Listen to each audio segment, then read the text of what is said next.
If you're on Facebook, now you can follow Notebook on Cities and Culture on its official Facebook page. Take a look at facebook.com/Notebook on Cities and Culture. Season 3 of Notebook on Cities and Culture is brought to you by Carl Haley and Daniel Murphy.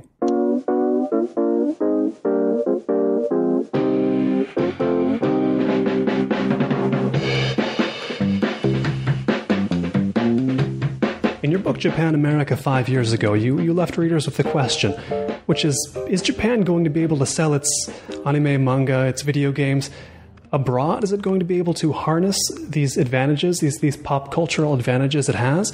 As I said, that's 5 years ago. What do we know about that now? Have they been able to do it? It's a complicated question. I think that there has been... Since then, there's been more of an effort to reach a global audience. The part of that's because of the demographic in Japan. There aren't many young people being born. The birth rate's very low. So the anime industry, in particular, has had to wait to the fact that they're not going to get much growth domestically, if any. And also, I think some of the political climate with Japan's Asian neighbors, South Korea and China in particular, has made the studio execs and publishers look more closely at the Western market, which perhaps seems more benign, certainly politically. But the biggest change, I would say, in the past 5 years is that non-Japanese have been more assertively trying to court Japanese creatives and develop a digital market. And when I say digital, I mean streaming, downloading, and a market that is legitimate. Probably the leading figure in terms of charisma, anyway, is Crunchyroll.com. And I know those guys pretty well, and they embarked on this adventure when they decided to turn their very successful fan site into a legitimate business in, I believe it was 2008. And it happened on January 1st, 2008, and a lot of people decried that move, including a lot of fans who used the site and suggested that they'll never make a penny because we can all go elsewhere, and which wasn't a lie, it wasn't a misnomer. However, in the years since, Crunchyroll has managed to turn a profit.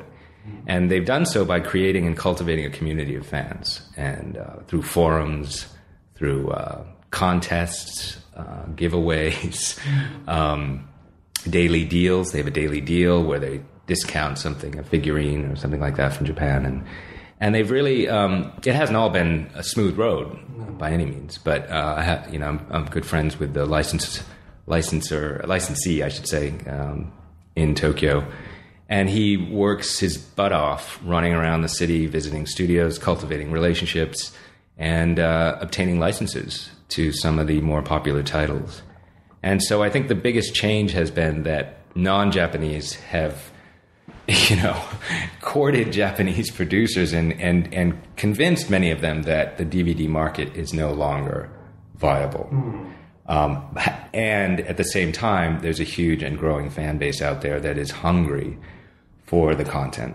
It is Notebook on Cities and Culture. I'm Colin Marshall, sitting down here in Echo Park, Los Angeles, with Roland Kelts. He is a lecturer at the University of Tokyo, a co-editor of the New York-based literary journal A Public Space, and he's the author of the book Japanamerica, How Japanese Pop Culture Has Invaded the U.S. And this is the natural point to start on.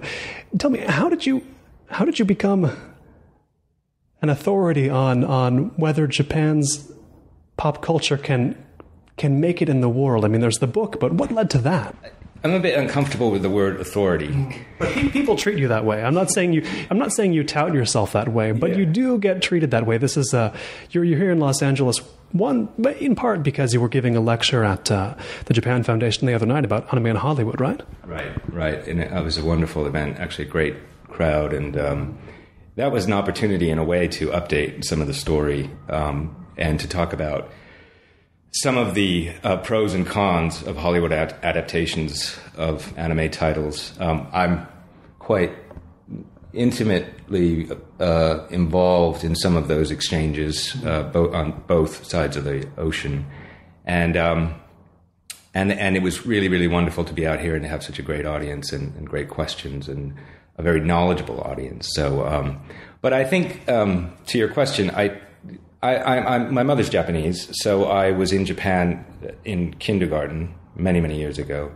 And I suppose, like anyone with a dual ethnic background, especially, I think in this era with a dual ethnic background that is also biracial, I think there is a difference between an Irish American and a Polish American and a Korean American, in that often racially you can't hide the fact that you're a Korean American, whereas you can change your last name and people may not be able to guess that you're Polish American, etc., especially if you speak fluently. So I think that was a part of the story I was interested in, being aware of my outsiderdom and my mother's outsiderdom as a child growing up in America.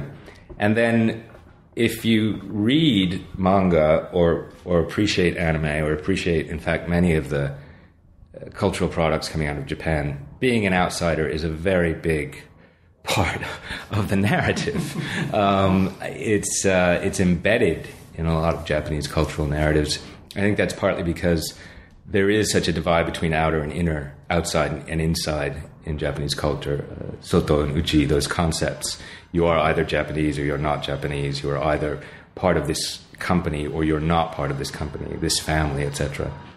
So I think that concept really appealed to me, and I became more and more interested in pursuing that personally as a writer. I certainly, in my own fiction, that's an obsession of mine. And so in deciding to live in Japan, I was actually commissioned to write a story by the Coppolas, Francis and Sophia Coppola, for their production company and their literary magazine called Zoetrope. So I went and lived in Osaka for a year, and I just found that my writing was changing. I was becoming kind of electrified by this country that I thought I knew, and it kept, like a lot of people who go and live in Japan, they keep peeling away layers of the onion, and there's more and more there. And when I got back to New York, I kept getting calls from editors saying, "When are you going to write a novel? When are you going to..." And when can you write a story for us about Japanese youth culture? And when can you write about Haruki Murakami? When can you write about Hayao Miyazaki and anime? And so that just sort of, in a way, I sort of stepped into it somewhat accidentally. And then I had the good fortune of meeting a lot of intellectuals in Japan, a lot of writers, a lot of critics who, would sort of network me, it's not a verb, but who would help me get engaged in this network of people. And then when Palgrave Macmillan came to me and again commissioned Japanamerica, they said, "We would like to have a book like this that anyone can read. It doesn't have to be academic. It shouldn't be academic, and it shouldn't be otaku oriented. It should be something that your father can pick up and read it because he saw Pikachu in the Macy's parade and he wonders what that thing is doing there." So I kind of, to a degree, I wandered into it accidentally, and this is why I'm not comfortable with the word authority, because first of all, I have many friends now, people like Susan Napier, Ann Allison, Fred Schott, a number of Ian Condry, who are either PhDs or they've written several books, wonderful books from which I learned a great deal and continue to learn a great deal. I learn from those people all the time. And Hiroki Azuma in Japan, a number of people there. So I feel more like an aggregator and a storyteller. So I feel like my role in a way is to, even with an event like we did this week here in LA, to bring together various elements. In this case, it was anime and Hollywood. What has the relationship been? What has the exchange been like? And what are some of the stories behind why a film like Speed Racer got made by the Wachowskis, or why The Matrix, in a way, maybe the best adaptation of an anime, even though it wasn't technically. It was something more of an homage to Ghost in the Shell. But in a way, if you look at Hollywood taking anime and trying to do something with live action, thus far, The Matrix may be the most successful rendering. And that in itself is an interesting story, I think. The Wachowskis have a presence in Japanamerica. I mean, as you've described, The Matrix seems to be a tribute to anime, and they did their own anime version of The Matrix with the Animatrix, right? That whole project, that anthology animated film. What is it with their sensibility and Japanese animation what's so resonant between those two? Well, again, that's a complicated question, but I think if you look at their films, there's a sense, on the one hand, of stylization, of trying to push film to an outer limit, and in a fresh kind of way. I mean, to use the current technologies, I don't think it's on the level of a Stanley Kubrick in terms of necessarily innovating to that level, but certainly trying to push the envelope and also make mainstream films. You know, they're not trying to make art house pictures. They also appreciate perhaps they used to call subculture. I don't know if anything's subculture anymore, but coming at it from a different angle. And I think, when they went over to Japan to make the Animatrix, they were really, really respectful of people like Oshimamoru and any number of anime artists that they asked to meet. And that project was, an opportunity for them to, I don't want to say give back, but to sort of, show respect for those creators and for the stylizations that we've come to associate with anime, decompression of action. I don't want to go into this too academically, but also, in a way, the ghost framing or the what they used to call limited animation, and how Japanese artists managed to do more with less. And I think they also found it's natsukashi for them. It's a nostalgia trip to go back to those, to Battleship Yamato and what do they call Battle of the Planets or Gatchaman, and those titles, and this incredible imagination that came out of Japan after the war, and try to, on the one hand, incorporate it into a Hollywood mainstream film, but on the other hand, tip their hat. I remember reading a few years back on The Millions, one of the year-end reading pieces they commissioned from you. You mentioned something about how, as a kid, you distanced yourself from Japanese things somewhat.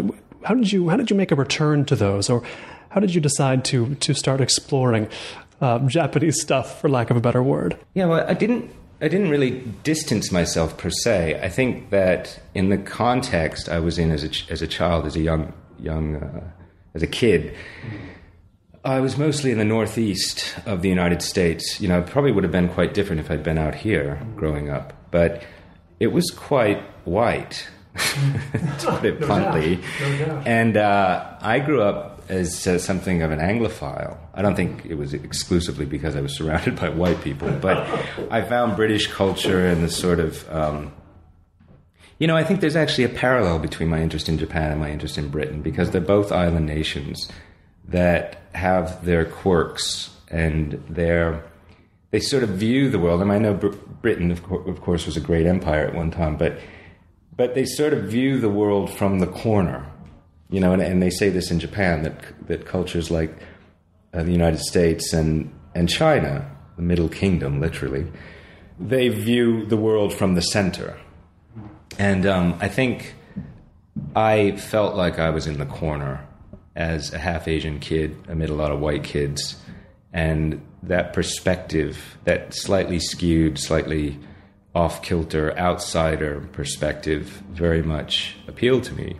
So again, I don't think I was distancing myself from Japanese stuff. In fact, it was like a secret life, especially in my teens, because I would have these gifts sent to me from my grandparents or my uncle, or I'd pick up stuff in Tokyo when I was there, and I'd have, the coolest Walkman. I don't know if any of your listeners know what a Walkman is, but it was a precursor in a way to the iPod. Yeah. And I'd have It's like what they're listening to the show on, but it took cassette tapes. Yes, exactly. It had analog things that you actually felt.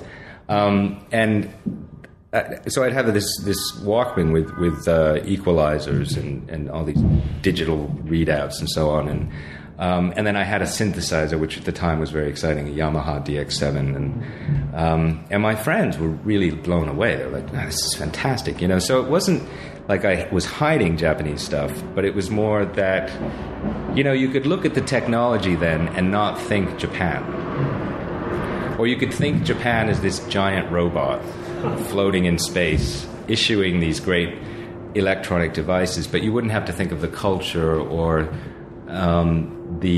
what was still quite an alien way of life. You know, taking your shoes off, kneeling on grass mats, and eating sushi. That was something that I sort of tackled in Japanamerica, or tackle in Japanamerica, which is that when I was a kid, it was still raw fish. It was still this kind of grotesque notion for Americans who didn't eat much fish, period, at that time. And then, you know, as an adult, I go into a supermarket in Massachusetts or Ohio or Chicago, and on the way out of the supermarket at the takeout lane, there's this not very good, but takeout sushi in plastic containers that people, you know, you see people with a roast chicken and potatoes and so on in their cart, and potato chips and Pepsi, and they might grab a takeaway sushi, a takeout sushi, and if you told me that when I was a teenager, I would have laughed. But are we ever going to get street vending machines in the States? I feel like that's the one thing I want from Japan, and it's the one thing we'll never have, is these vending machines with hot and cold drinks in them everywhere you go. You know, somebody just pointed out there is, I don't know if it's out here, it might be out here. There's a company that is producing a new high-tech vending machine. It doesn't even come close to what they have in Japan, but it is more colorful, and it, I don't recall the sort of digital readouts or something like that. But I actually wrote a story about the vending machine industry in Japan for a Japanese magazine. And I went up to Fuji Heavy Industries in Saitama and spoke to the lead developers there. And one of the questions I had was, why don't we have these in the United States? Why doesn't the U.S. have these? And they said, you know, there was a huge effort to export them in the 80s and 90s, and lots of negotiations over cost and so on. And they said that finally it broke down over one cost. It wasn't the cost of the machines, it wasn't the cost of exporting them, it wasn't the cost of installing them. It was maintenance. Maintenance. Which, if you've gone between Japan and the US, you notice very quickly the difference between the subway systems in New York and the subway systems in Tokyo. And one of the obvious differences is that in Tokyo, they're very well maintained. They're very clean. There's always a clerk at the ready, often looking bored because he doesn't really have much to do until someone comes up with a query, but always ready to answer your questions and help out. And it's very different in the U.S. So in other words, the cost of having those machines in Japan, they need to be maintained or visited at least once a day to check on, servicing issues, to make sure that they're full and replenished.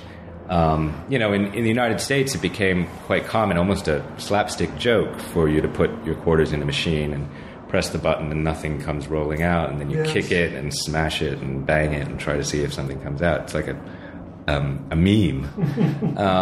Whereas if you've been to Japan, you know that's never happened to me in Japan. In all the 11 years or whatever it is I've lived there, I've never actually put money in a machine and had nothing come out. And it's always the product I've ordered. So you can't imagine anybody kicking a machine in Japan. I can't. Well, that's another question entirely, which is vandalism, right? That those machines don't get vandalized. An interesting vending machine story. When I first moved to Osaka, I lived in a danshi, a sort of standard, working apartment block, and down below there was a little lot where teenagers would gather, and they would be sort of under the lamplight, and they had skateboards, and they would stay till about 11 o'clock or so, and then they would disperse, and were probably taking last train home or what have you. And I realized one of the days when I was walking toward my apartment that there was a vending machine very close to where they congregated with beer in 3 different sizes, including the Magnum size. And not only beer, but whiskey. In fact, at the bottom, the very last item was a 5th of Suntory whiskey for, I think, 1,000 yen, which at that time was less than $10. Maybe it was a bit more. And I thought, this can't be, because there's no age check or anything. And so one evening I put in my money, and sure enough, this 5th of Suntory whiskey in a glass container came out and, to deposit at the bottom. So I thought, wow, these kids can have any booze they want. And yet the most they would do, clearly, because I became obsessive about this, I checked the garbage bin where they hung out, is buy the smallest can of, I think it was Asahi or something. And they clearly would drink 1, maybe 2, and they never vandalized anything. They'd giggle and joke around until, again, 11 o'clock when they would leave. And never took advantage of the fact that as teenagers they could have gotten a 5th of whiskey and smashed things up. Right. That was really striking to me, the sense of obligation or self-restraint, even at that age, with boys who could have exploited that situation. Listeners will laugh because I brought up the vending machine so quickly, and I kept bringing them up in interviews I was recording in Osaka and in other cities in Kansai earlier this season. So you mentioned you moved to Osaka when you moved back to Japan as an adult. Why Osaka? Well, that was a couple of reasons. One, when I got the commission from the Coppolas, and realized very quickly that I would have trouble writing a story set in contemporary Japan if I didn't go. My mother said, don't live in Tokyo. And she said, everybody goes to Tokyo, and all the foreigners go to Tokyo, and it'd be much more interesting to have a story that at least partially takes place in Osaka. And she was also, reminding me that Kansai area is still considered the sort of heartland of Japan. And certainly, if you talk to anyone from Kyoto, it is the capital of Japan. They've never conceded that to Tokyo. And the other reason was, in order to make it easier for me to get an apartment and get off the ground, I signed up for the JET program. It was a very wise choice. I don't think I'd made it. I think somebody advised me to do that. But it allowed me to interface with Japanese and to meet friends and even to talk to young people as part of the job. And in my case, and I know other people have different experiences on the program, but in my case, it wasn't that onerous. I had classes, here and there in the day. I was an assistant language teacher. By that point in my life, I'd already taught at private schools in the U.S., St. Anne's in Brooklyn and Exeter Academy in New Hampshire, and I'd taught, a couple of writing courses at Barnard College, and so the idea of going into a classroom wasn't daunting at all to me. And then the fact that I was an assistant meant that I didn't even have to come up with many plans. Just sort of go in and help this Japanese teacher. And all the teachers I worked with, in my case, were wonderful people, and I'm still in touch with many of them. Mm-hmm. So there were 2 reasons. One was that I chose Osaka, and then literally, as I applied to the program, they ask you what city you'd prefer to live in, and that was my first choice. And I was very happy when I got that and got set up there. Reminds me of a conversation I think I've had at least once with a guest I've had on this program before, and someone you've interviewed, Todd Shimoda, the novelist, who's also part Japanese himself, and he went to teach English in Japan, I believe, in the 80s, and he described to me some of the odd reactions he would get from essentially looking Japanese, but maybe not from certain angles, and he didn't speak the same way as everybody else. He thought he might have gotten regarded a little differently just because of not being entirely foreign. Did you encounter the same thing at all? Not to that degree, no. And I've talked to Todd about that myself. I think Todd must look more Japanese than I do. It may be a question of mannerisms. I was always getting praised for my pronunciation, which I think came from the fact that I went to Japan as a kindergartner. And even, if I only spoke a child's Japanese as a 6-year-old, they say when you do that, because the mind is so malleable at that age, that it gets imprinted. In other words, you have the structures imprinted in your brain. So I think when I went as an adult, the sound of my Japanese speaking, even today people say that, your pronunciation is amazing. But my looks and my dress, the way I dressed and so on, I think came out of my years in New York. So it was a very strange experience because I did a lot of traveling in China and Southeast Asia, and before that in Europe, in Italy and Spain. I was mistaken for an Italian or a Spaniard. In China, especially southern China, I would have people ask if my mother was Chinese or my father was Chinese. Wherever you were, they thought, maybe he's from just around the corner. Well, not wherever, because it was true there, and it was true in Vietnam, of all places. 4 or 5 times people thought maybe my father was a GI, had been a GI who'd married a Vietnamese.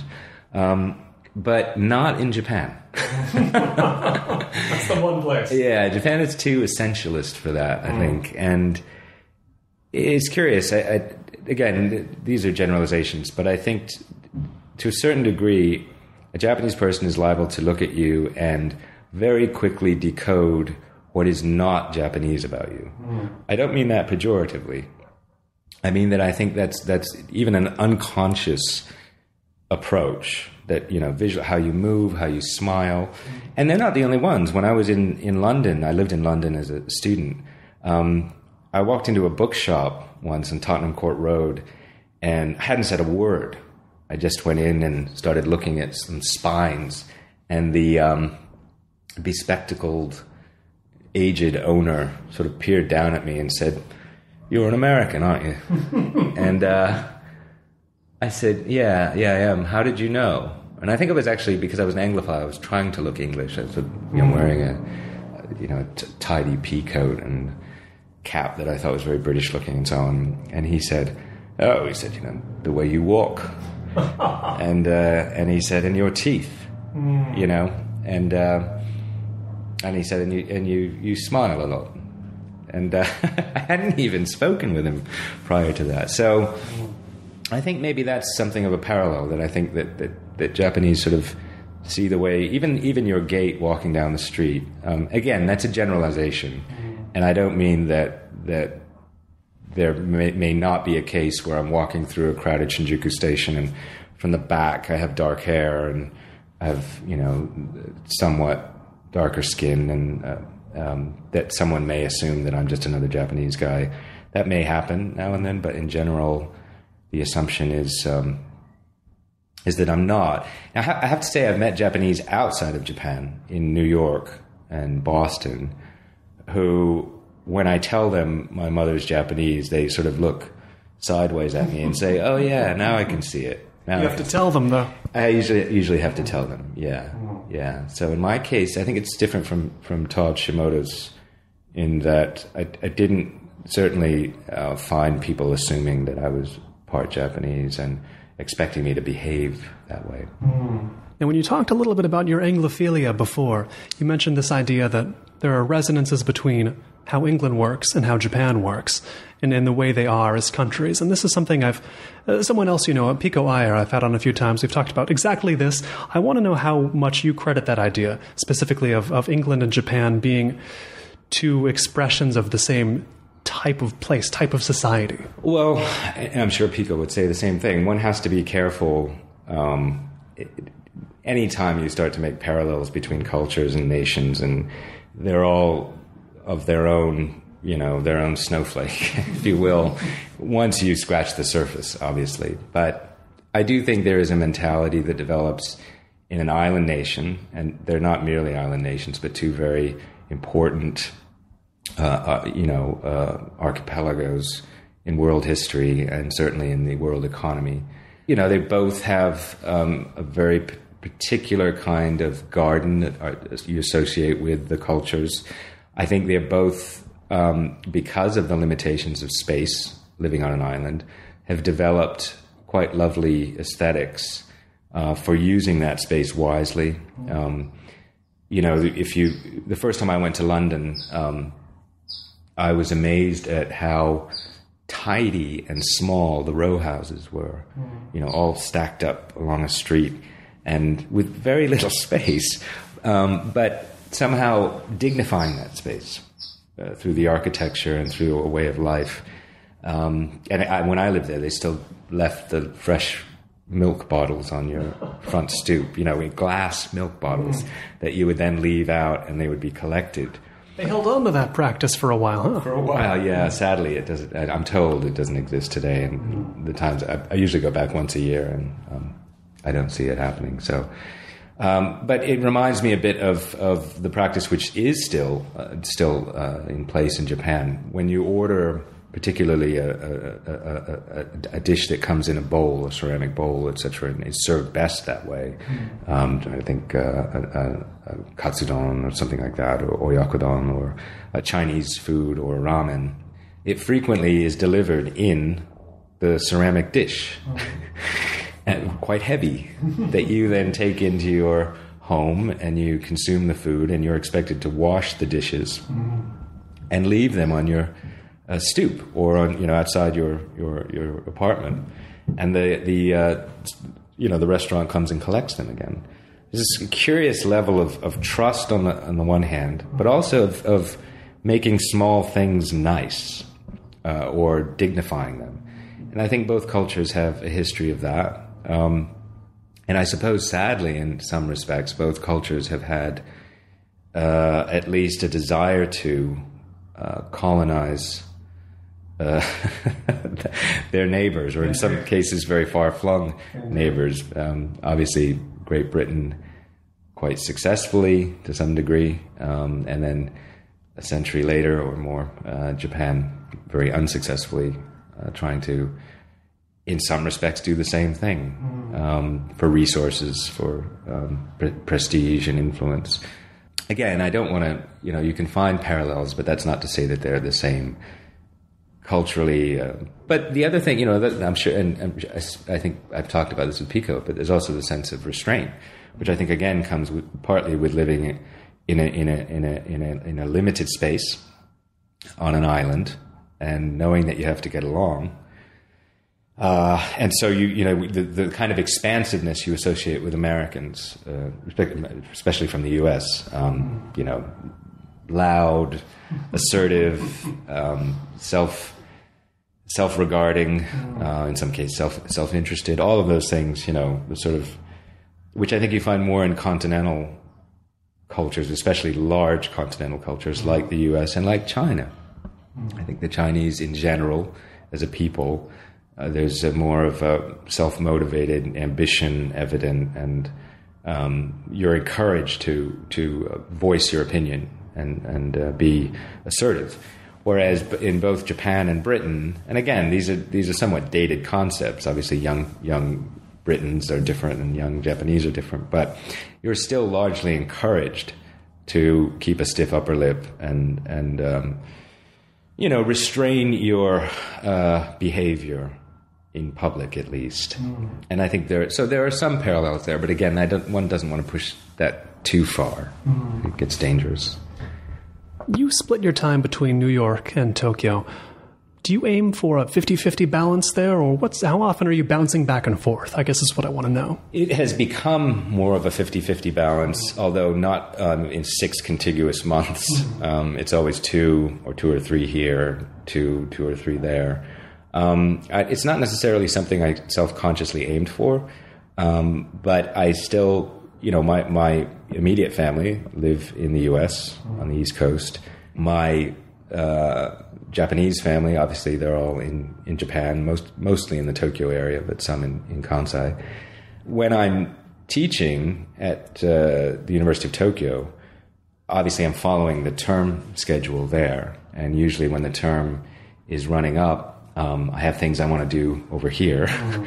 And I am not and never will be a Japanese writer. No matter what I write about, I'm writing in English. And so my editors are in New York, many of them, not all of them. My agent is in New York. A lot of my friends who are writers are in New York, or at least in the United States. You know, to some extent, my job is here, even if I'm working over there. And this is purely subjective, but I do think it can be a bit risky, completely cutting off or burning one's bridges to one's native land. I don't mean it can't be done, and perhaps for psychological reasons it's the best thing for some people to do. But I think having met people who have done something like that in Japan, again, this is entirely subjective, and I don't mean it can't be done, but I don't know, I've met certain people who, from my perspective, seem to have a bit of a hole, a bit of a void inside them, where they've completely abandoned whatever they came from in the United States or in Europe or Canada, wherever, and, you know, perhaps married someone Japanese, perhaps had children there, and are happy about that. But in not having any connection, or having very, very, thin filaments connecting them to their native land, I think there's a bit of a loss there. And I think, sometimes I've met people who've said to me, I've been writing about Japan for years and I don't have an agent in New York. Can you help me? And my response, and I don't mean this unkindly, is usually, just go to New York. Right. I mean, I can't get you an agent. I don't have that kind of clout, and I don't think anybody does. And the fact is that most of those kinds of relationships, even if the work is very, very good, they're enhanced by face-to-face meetings, even in an era of Skype and email. Of course, you can get an agent without having met them. But if you're coming from Japan and you've been writing about Japan for 20 years and you think you have a terrific book and so on, it certainly would help to sit down at lunch in Manhattan and learn about the agent and have them learn about you. So I think it's risky to completely divorce yourself from your native land. I would think that oscillating like you do helps you maintain a perspective on both New York and Tokyo. You see the pluses and minuses of each city more clearly. Yeah, that's the other thing. And I think if you're writing about the contemporary state of cultures as dynamic and rich and media saturated as the United States and Japan, it's very hard to do if you haven't been there in a long time. And a long time seems to be becoming a shorter time. I'm amazed, really, still amazed. I mean, I stay in touch with people when I'm in Japan. I'm reading, because of the internet especially, I'm reading the New York Times on a daily basis. I'm following blogs that I like and so on. And yet, I come back here and everybody's talking about something that I completely missed. I had this very strange experience in New York just before Christmas last year, where I was in a bookshop talking with the founding editor of A Public Space, a magazine I co-edit. And we also, I should mention, we bring out every year an English language edition of a Japanese literary journal called Monkey Business. And we're bringing out the 3rd issue this May here in the States. And I was sitting with Bridget and we were talking about Monkey Business and our plans for 2013. And a young woman was apparently looking through some books in the back. And she was the woman who writes the show Girls. Oh, yes. I'm just blanking on her name right now. I can see the main one, Lena Dunham? That's her. There we go. Yeah. And not only didn't I know Lena Dunham, I didn't know what the show Girls was. And, Bridget said, everybody's talking about it. Like, it's a huge sensation and so on and so forth. And so, then I went and looked it up. And as it turns out, she had gone to Oberlin College. And the show was based around these students from ex-students from Oberlin College, which is where I went to do my undergraduate work. I thought, how could I have missed this? I haven't been out of the U.S. that long, and I feel like I've been following things. And, then I was up in Boston talking to some friends at Harvard, and they were just, going bonkers over girls and telling me all about the show, and you've got to see it, and so on and so forth. And so I'm not speaking specifically about that show, but just being outside of the U.S. for, a few months. And I don't mean to suggest that I should or can or do know everything that's happening in media in both countries, but some of these memes that kick in, whether it's about pop culture, politics, celebrity, you're just away for a little while, and suddenly they're kind of saturating the landscape, and I think that something like that does have significance. You could say, well, it's just a hit show. Well, why do you care? What's the big deal? But it's a hit show that's clearly tapping into the zeitgeist in the United States in a crucial and distinctive way. And so I may not need to see every episode of the show, but it's important for me to know that that's something that a lot of people, and not just anybody, but a lot of very intelligent and thoughtful people are thinking and writing and talking about. And the same applies when I go back to Japan. Sometimes I give a talk here in Los Angeles, on a Wednesday, and I'm back in Tokyo next week, and somebody says, well, did you hear what's happening, with Studio Ghibli, or did you hear what's going on with the new Ghost in the Shell? It's going to go straight to cinema, and stuff like that, where being on the ground really is helpful. A lot of Japanophiles read your work, and many of them will hear this interview, but I want to flip it around a bit and ask you, what are you grateful for when you return to New York from Tokyo? What are you happy to get back going in that direction? Do you know what I mean? Tokyo, we can list off a million things that people in America would think were great about Tokyo, but what does living in Tokyo half the time make you think is great about New York? Well, New York has changed a lot since since I first moved there.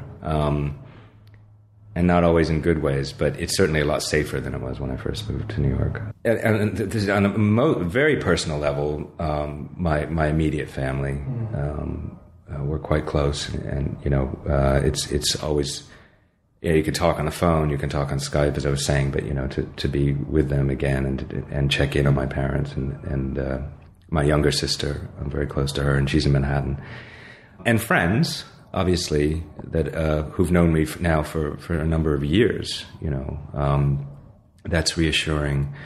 I think in terms of culture, or the culture of New York, maybe that's better put, I do appreciate, once I get accustomed to it again, the relative lack of coded engagement. Oh, yes. Which is something in a perverse way I also appreciate when I go back to Japan. You sort of know what you're going to get when you go to the clerk at the store. You're going to buy something, and they're going to wrap it up beautifully, and you know that you don't have to keep asking for help and for this and for that. But on the other hand, sometimes in New York, I feel refreshed by the fact that, just as an example, doing my work as a journalist, or if I'm doing that kind of work, in New York, I can call up a studio or call up a publisher or call it, an agent, and in many cases set up the interview in that one phone call. Doing this story for so-and-so, is there any way, I can meet X? Yeah, hang on, how about lunch tomorrow?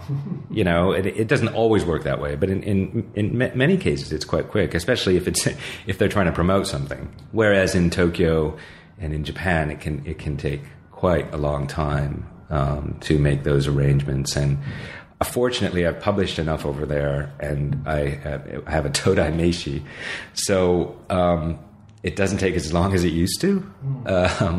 But there are layers that you have to go through in many respects in Japan. The other thing, I suppose, is that sometimes the city of Tokyo is, as you know, vast.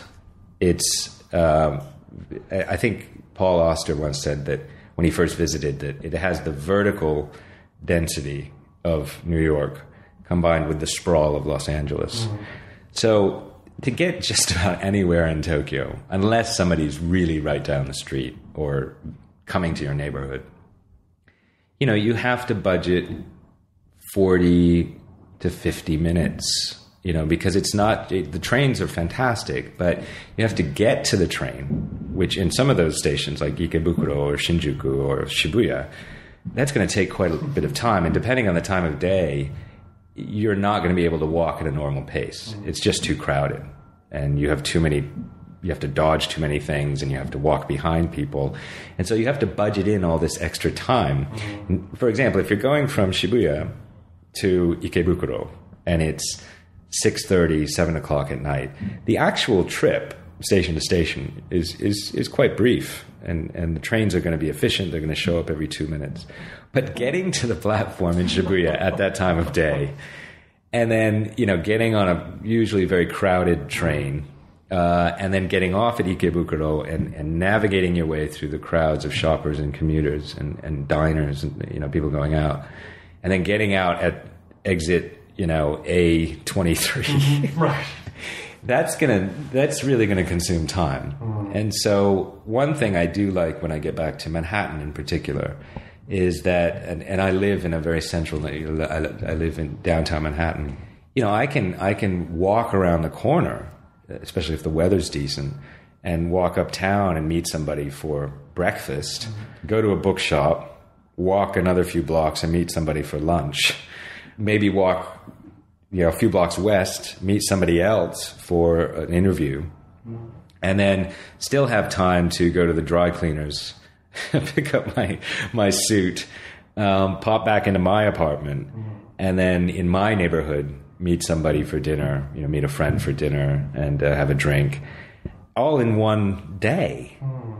And that's very difficult to do in Tokyo. And that's partly just geography. It's not necessarily culture. But I do think that one thing I appreciate in New York in some ways is the easier flow of engagement without all this, coded interference in a way. But again, that's a complicated statement because on the other hand, when I'm back in Japan, sometimes I appreciate the codification of things and the fact that people aren't going to act out of order. And when you go to the pharmacy, for example, the clerk is not going to be talking on her cell phone, making you wait to purchase a bottle of shampoo or something. The clerk is going to be ready to serve you.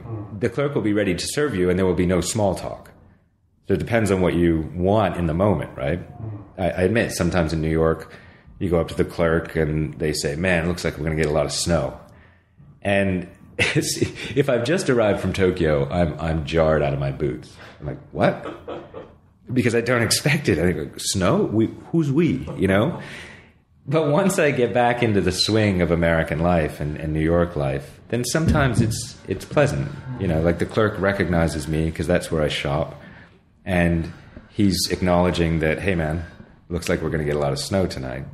And I get to say, yeah, it does. It looks really bad, And sometimes that engagement is personally fulfilling in a big city where that's sometimes hard to find.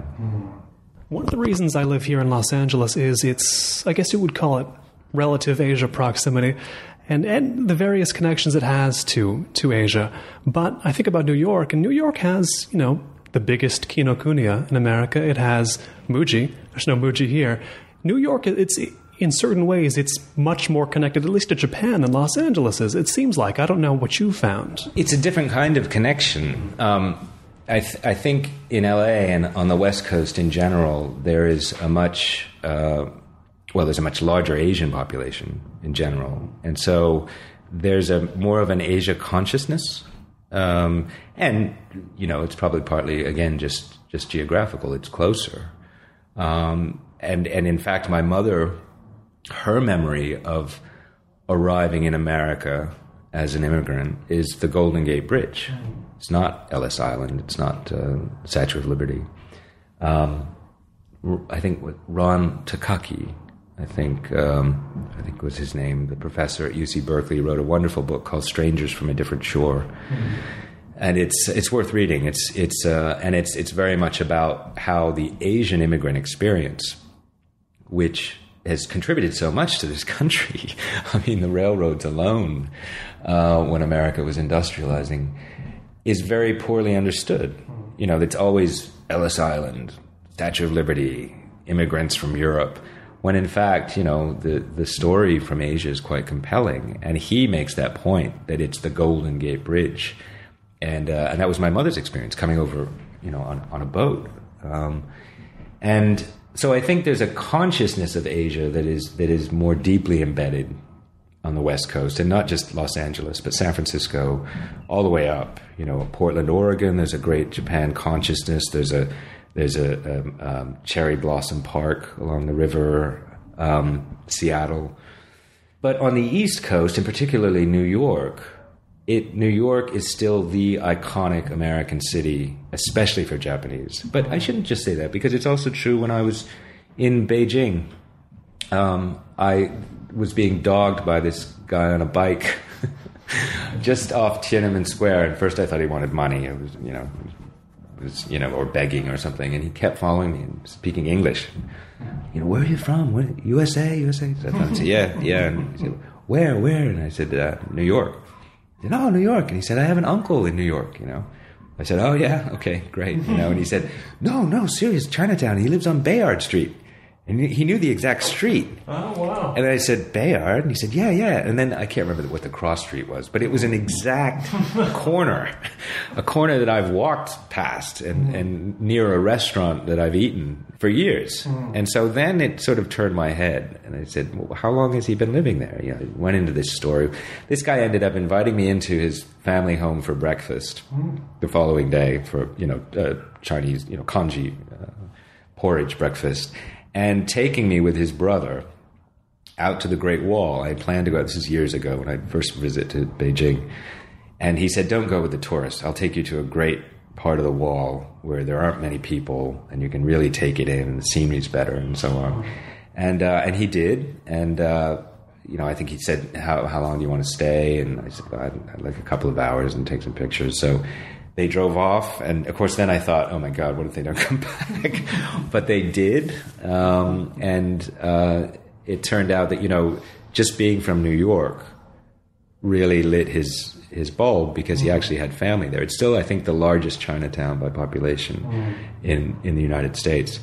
And then, of course, for Japanese, New York, some Japanese, it's the only city they really know about in the U.S., and that's partly because of popular culture and the media's focus on New York City. And New York has a different relationship to Japan. As you pointed out, it's the largest kinokuniya. It's easily the richest Japan society in the U.S., so they can do more programs and invite more guests because they have the budget. It's still the place where I think, in a way, Japanese tourists feel a curious kinship with their homes, especially if they're from a city like Tokyo or Osaka. Because, they go to New York and it's another big city full of brand name shops and full of high-end restaurants. And usually, this is less the case today than it was in the 1980s and 90s, but still, there are a lot of tour buses in New York where these Japanese tourists are basically only speaking Japanese and being taken and guided into Tiffany's in a group, and then they go out to a high-end Japanese restaurant at night. And so they're kind of living in a bit of a bubble in New York, but they get to see everything that they want to see. I think in a way, and I often advise Japanese friends who haven't been to the States. Of course, I tell them, yes, you should visit New York, and I can help you if you're there. But I also suggest that they go to the Grand Canyon or to Utah. Right. They're not going to get those things in Japan. No, in fact, to me, having grown up on the East Coast, and as a kid, I'd been to Miami, I'd been to San Francisco and to LA, but when I drove across the country, I did a cross-country trip with my sister, that was the revelation. to some extent the Smoky Mountains of Tennessee, but the plains out in Wyoming, the not Red Rock, the Arches National Park in Utah, which just, at sunset it looked like Mars. I just thought, where am I? This is nuts, and also just this sheer amount of space in America. Wyoming and states like that, you're driving on an absolutely straight road, flat road, and you see these driveways, some of them dirt driveways, extending back, looks like a mile. I mean, it's not a mile, but extending back from the road, and then a ranch house at the end. And at dusk, the flickering in the window of a television set playing. And I remember thinking to myself that this is a curious kind of loneliness that seems to me starkly American, and seems to me you can find in novels by Western writers. I'm thinking to some extent of Dos Passos, and not just Western writers. I mean, Richard Ford, you can find it in his work. You can find it even in Don DeLillo, I think, even though he's a New York writer. But this peculiar kind of American loneliness and flat land and expansive space. And I remember thinking at the time that however one feels about the gun debate, I know how I feel about it, but that if you lived down that dirt road in that ranch house out here in Wyoming, and after dark you heard a glass shatter in your basement, you could call 911, but a cruiser, with its, at full acceleration, it's going to take a while for anybody to get out here. And I began to understand, at least, that peculiar kind of American anxiety, if you will. Some might call it paranoia about what could happen to you in that place. Sitting here in Los Angeles where we are, there's space, but there are houses right next door. There are, people all around us. Right. If one of us stepped out on the balcony right here and screamed, a lot of people would hear it, right? And if you phoned the police right now, they would get here. Even the LAPD would turn up fairly quick. Well, I don't want to disparage them. It's not my territory. But and of course you feel that way in New York, and you feel that way in Tokyo, and you feel that way in Boston. But if you're in Wyoming or Utah, it would be quite different. And so I often tell Japanese friends to try to get out to those regions of the United States and not just adhere to New York or LA or San Francisco, but to try to see how expansive the land is, and to get an understanding of the kind of American psyche that I think emanates from that experience. And finally, we speak just days after the passing of the legendary film critic and observer of Japan and American expat Donald Richie. And I'm wondering even harder now, but I wondered before, who are the next Donald Richies of the world? And I think of his generation of Japan specialists and all the books that are so well known. And then I think of a few waves later, you get the books that you see in the thrift stores these days, like how the yen is going to eat the dollar, how Japan is going to buy us up, the sort of fear books. You look later, quite a bit later, and you see a book like Japanamerica about the pop culture of Japan. What era do you think we're in now as somebody who writes about Japan? What era is this of writing about Japan? I have a hard time getting a read on what's to be written about Japan these days, if that makes any sense at all. Sure, that's a good question and a challenging question. I think the books that you described from the 80s, Japan is number one and so on, that's finished. And I don't think that will ever be back any more than I think books about America being the uber dominant economy will ever be back, because I don't think that will happen again. I don't mean that either country is going to collapse. I just mean that, the dominance and that meme of taking over the world and so on, I think that's over for Japan and the US. And I don't know that the Donald Richie sort of book will, or that, I shouldn't say so, but his oeuvre, I don't know if that will be possible again. I mean, you can pick up The Inland Sea, and it's just a wonderful work of art, that book. And I think his journals, which he published fairly late in life, are incredibly revealing. But he was discovering a Japan that most people didn't know about, first of all. And he was discovering it as an affectionate observer.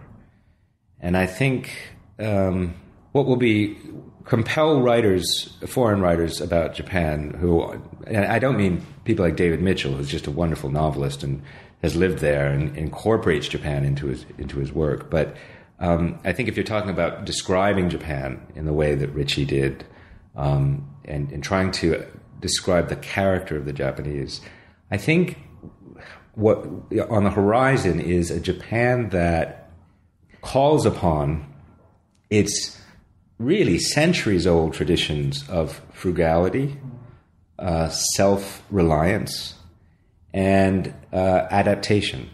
You know, when you look at the history of Japan, you know, it's only a blip on the radar that the country was perceived as high-tech, advanced, super wealthy. Right. That's not at all consistent with the history of Japan. The history of Japan is, you know, mottainai. You know, it's learning how to do your best with very few resources. And I think as Japan becomes, you know, is already an aging population, but continues to age and continues to struggle with labor, a shrinking demographic, the need for other kinds of labor, whether that's immigration, I don't know. I don't know how Japan's going to have to navigate that very carefully, because it's not a culture that generally welcomes immigrants, and for a lot of reasons that are easy to understand if you live there. It's you know, to that extent, it's not a kind of flexible culture the way the U.S. is. So I think what will be interesting about Japan is, and I think in a way it can still be an arbiter of the future, because the U.S. population is aging, and this country is going to have to figure out how to support its elderly, you know, the baby boomers, as they become not only old but needy and reliant. This country is going to have to figure out how to adjust to the growing economic strength and clout and military clout of neighbors. You know, China's the most obvious one, but so it's not just Japan who has to adapt to China, but the U.S. who has to adapt to China, not contain China, but adapt and come to terms with that new relationship, South Korea and so on. So I think Japan can still be a place to watch in terms of how the culture manages to sustain itself and rely upon, as I said earlier, its great traditions of frugality and doing more with less. And incidentally, this is something I talked about on Wednesday night, because part of what the anime aesthetic is, and the manga aesthetic as we know it, in manga's case, you know, cheap paper, black and white, primarily black and white, you know, decompressing an image, so making lots of frames instead of one shot of a superhero, several graphics that bring an emotional intensity to the experience. It's an artist making do with fewer resources and innovating because of those resource depletions or resource, those lacking resources. I mean, that's a description in a way for how to make a smaller footprint, you know, environmentally. How can we do more with less and do it well? And it doesn't mean to end up with less.